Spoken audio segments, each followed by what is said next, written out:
MotorWeek is made possible by Rock Auto and Tire Rack.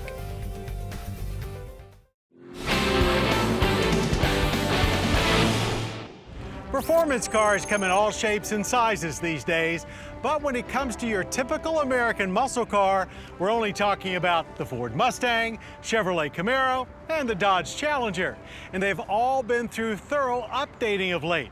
So let's gather them up, put them head to head, and see which one lays rubber to the top.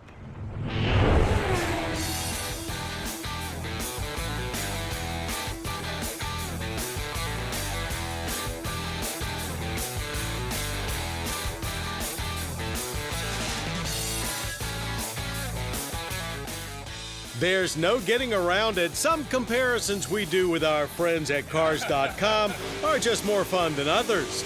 And this look at American muscle sure beats minivans and crossovers. We've got a Chevrolet Camaro SS, completely redesigned for 2016, going up against a Dodge Challenger 392 Hemi Scat Pack Shaker and a Ford Mustang GT, which of course were both all new for 15. To make matters even better, we're in sunny Arizona for plenty of both street and track time to put these cars through their paces and pick a winner. And helping us in that mission is a local gearhead and former Mustang owner. No price cap or fuel economy requirements here, but all of these rides are equally equipped with V8 power and manual transmissions. The Mustang's 5-liter V8 puts out 435 horsepower and 400 pound-feet of torque. The Chevrolet Camaro ups the ante with a 6.2-liter V8 and 455 horsepower with 455 pound-feet of torque. While the Dodge Challenger is flexing the most muscle here with a 6.4-liter V8, outputting 485 horsepower and 475 pound-feet of torque.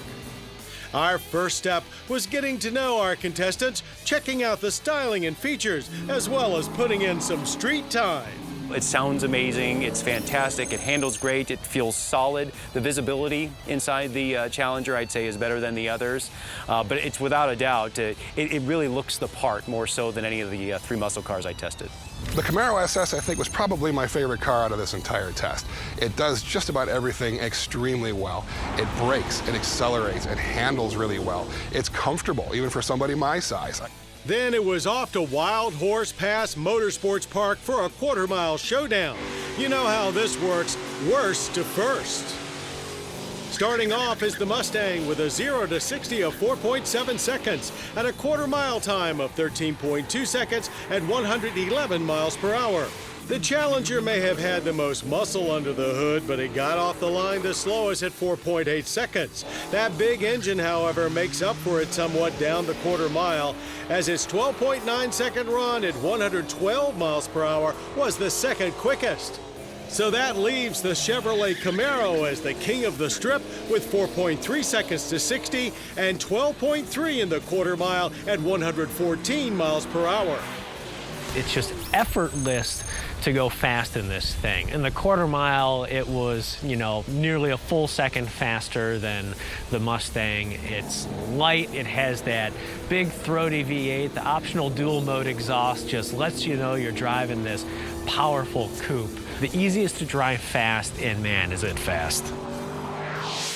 Next, it was time for throwing in a few curves, hitting the road course to see which of these cars' chassis makes the best use of all that power.